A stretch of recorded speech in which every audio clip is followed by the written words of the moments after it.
Online games. दोस्तों, अगर मैं आपसे कहूँ कि ऑनलाइन गेम्स आज के यंग जनरेशन की सबसे बड़ी प्रॉब्लम बन गई है, तो कुछ लोग बोलेंगे कि गेमिंग करना प्रॉब्लम नहीं है, बल्कि हमने कई सारे क्रिएटर्स को देखा है, कई सारे गेमर्स को देखा है, गेम की वजह से इनकी लाइफ सेट हो गई है। तो ये प्रॉब्लम कैसी? बट एक्चुअली में प्रॉब्लम है दोस्तों, हमारी आंखें, फिजिकल बॉडी, हमारा ब्रेन, हमारी असल जिंदगी पर गेमिंग का बहुत ज्यादा नेगेटिव इम्पैक्ट पड़ता है।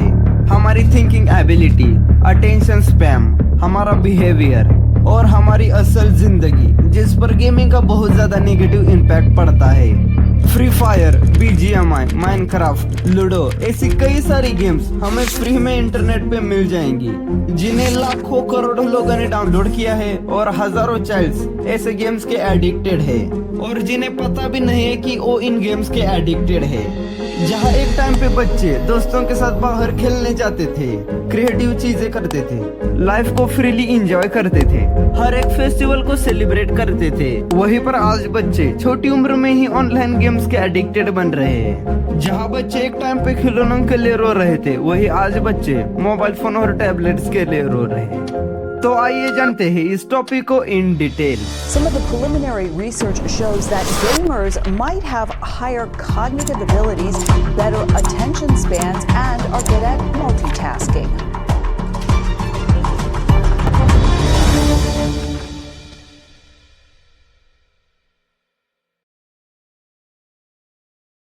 So before we start video, इस रिपोर्ट को देखिए, जिसमें बताया है ऑलमोस्ट 50% पेरेंट्स ने एडमिट किया है कि उनके 9 से 13 साल के बच्चे जो दिन भर कभी भी स्मार्टफोन को एक्सेस कर सकते हैं, और सिमिलरली 62% पेरेंट्स ने एडमिट किया है कि उनके 13 से 17 साल के बच्चे 3 घंटे से ज्यादा मोबाइल फोन यूज करते हैं सोशल मीडिया ब्राउजिंग करने के लिए, गेम्स खेलने के लिए, और 40% तो एडिक्टेड बन गए हैं इन गेम्स के।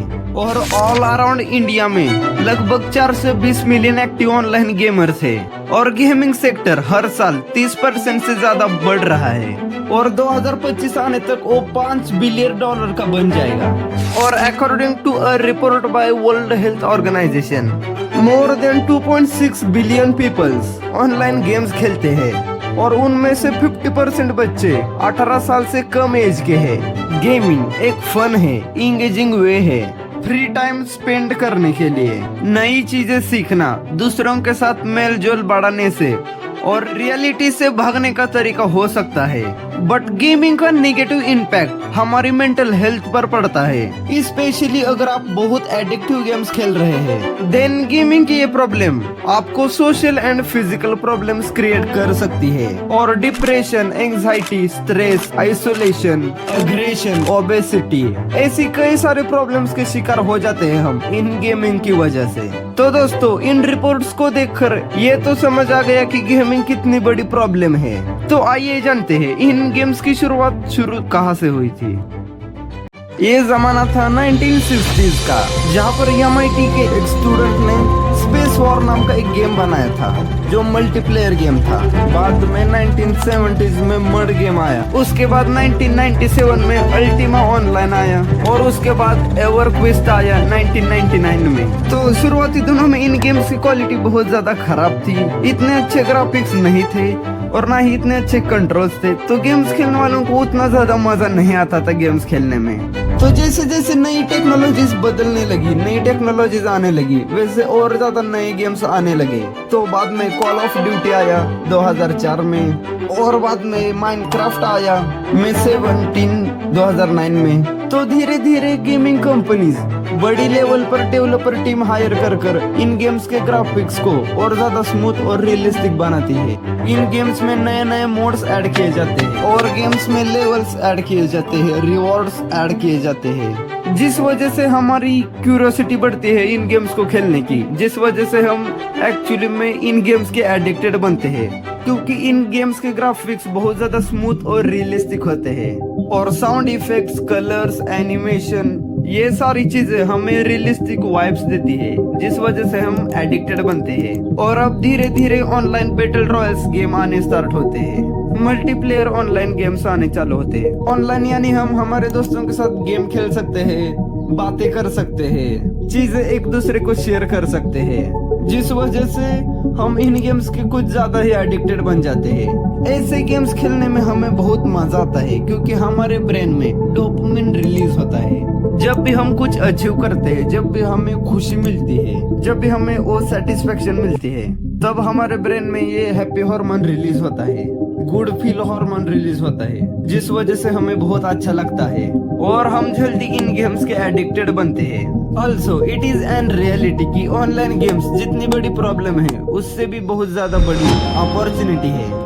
आज इंटरनेट पे ऐसे कई सारे गेमर्स मिल जाएंगे जैसे अज्जू भाई, टेक्नो गेमर, कैरी मिनाटी, श्रीमान लेजेंड, पायल गेमिंग, ऐसी कई सारे क्रिएटर्स मिल जाते हैं जिन्होंने अपना करियर बनाया है ऐसी गेमिंग फील्ड में, जो ऐसी गेम्स खेलकर पैसे कमाते हैं, नाम कमाते हैं। और अगर आप गेमिंग को लेकर सच में सीरियस है तो आप गेमिंग में करियर कर सकते हैं। गेम्स खेलना इतनी बड़ी प्रॉब्लम नहीं है, बट आप अगर गेम्स को सिर्फ टाइम पास करने के लिए खेलते हो, खुद की डिप्रेस्ड फ्रस्ट्रेटेड लाइफ से बोर होकर इन गेम्स को खेलते हो, तो ये गेम्स आपके फ्रस्ट्रेशन को कम नहीं बल्कि और ज्यादा बढ़ा देगी। नाइट में अगर आप ज्यादा गेम्स खेलते हो तो हमारी आंखों पर उसका बहुत ज्यादा नेगेटिव इम्पैक्ट पड़ता है। स्क्रीन से निकलने वाली ब्लू रेज हमारे आंखों में जाती है, जिसका इम्पैक्ट हमारे आंखों पर होता है। हम ऑलरेडी दिन में बहुत ज्यादा थके हुए होते हैं और ये गेम्स हमारे माइंड को और ज्यादा एक्टिव रखने का काम करती है, जिस वजह से हमारा माइंड रिलैक्स नहीं हो पाता और हमारी पूरी फिजिकल और मेंटल हेल्थ पर उसका बहुत ज्यादा निगेटिव इम्पैक्ट पड़ता है और हम इन गेम्स के चक्कर में खुद की क्रिएटिविटी को किल कर देते हैं। और जिस वैल्यूएबल टाइम को हमें खुद को अपस्केल करने पे इन्वेस्ट करना चाहिए, ऐसे टाइम को हम गेम जैसी फालतू चीजों पर वेस्ट कर देते हैं। और कुछ लोग इन गेम्स की लत से इतना ज्यादा परेशान होते हैं कि उन्हें सुसाइड करने के थॉट्स आते हैं। सीरियसली दोस्तों, अगर आपको ऐसे थॉट्स आते हैं तो ऐसे गेम्स को परमानेंट डिलीट कर दो और गेम को देने वाले टाइम को किसी सही चीज को दो। टाइम को इन्वेस्ट करना सीखिए, जिससे कि आपको इन फ्यूचर काफी अच्छा रिटर्न मिलेगा। और टाइम पास करने के लिए ही ये गेम्स बनी है, तो बी सीरियस। और आपको गेमिंग में करियर करना है तो आपको गेमिंग कंटेंट बनाने के लिए अलग से टाइम निकालना होगा। फ्रस्ट्रेटेड हो, डिप्रेस्ड हो तो इन गेम्स को मत खेलो, बल्कि उस सिचुएशन में अपने टाइम को फैमिली फ्रेंड्स में स्पेंड करो, जिससे तुम्हारा मूड ठीक हो जाएगा। और गेमिंग कंटेंट पर आप जितना ज्यादा टाइम दोगे, मेहनत करोगे, तो आपको उस कंटेंट का काफी अच्छा रिटर्न मिलेगा। आप उस कंटेंट थ्रू मनी फ्रेम कमा सकते हैं, बट मेहनत करके आपको उस लेवल का बनना होगा जिससे कि आपको लोग पसंद करेंगे और डेली देखेंगे। आज गेमिंग फील्ड हो या फिर कोई अदर फील्ड, आज बहुत ज्यादा आसान हो गया है चीजें सीखना। इंटरनेट पे हमें कई सारे काउंसलर्स मिल जाते हैं जो आपको काफी कुछ सिखा देंगे उस फील्ड के बारे में, वो भी फ्री में। तो आपको बस एक क्लियर माइंडसेट से इन चीजों को सीखना है, ना ज्यादा मोटिवेट होना है ना ज्यादा डिमोटिवेट होना है। क्योंकि आज हम इंटरनेट पे कुछ भी देख के मोटिवेट हो जाते हैं और डिमोटिवेट भी हो जाते हैं। अननेसेसरी हम दूसरों की लाइफ में झांकते हैं, जिस वजह से सबकॉन्शियसली हम दूसरों की लाइफ को हमारी लाइफ से हम कंपेयर करते हैं और कभी हम मोटिवेट हो जाते हैं तो कभी डिमोटिवेट। इस वजह से हम मेंटली स्टेबल ही नहीं रह पाते। और लाइफ में हमें रियलिटी को एक्सेप्ट करना बहुत जरूरी है कि आपके घर में किसी को गेम्स खेलना बिल्कुल भी पसंद नहीं होगा, बट अगर आपको गेमिंग में इंटरेस्ट है, पॉजिटिव साइड से अगर आप खुद का करियर बिल्ड करना चाहते हैं, तो घर वालों को गेमिंग को एक्सेप्ट करना ही होगा। बट एट अदर साइड, आप गेम्स को सिर्फ टाइम पास करने के लिए खेलते हो तो इट्स अ रियलिटी जो आपको एक्सेप्ट ही करनी होगी कि आप इन गेम्स से लाइफ में बहुत ज्यादा पीछे रह जाओगे। खुद का वैल्यूएबल टाइम को आप वेस्ट कर दोगे और आपका ब्रेन आपको चाहकर भी जिंदगी में स्टेबल नहीं रख सकता, जो बहुत बड़ी प्रॉब्लम है। इतनी कि लोग लाइफ टाइम खुद को कोसते ही रहते हैं कि क्या मैं आज बन गया हूँ और क्या मैं बन सकता था।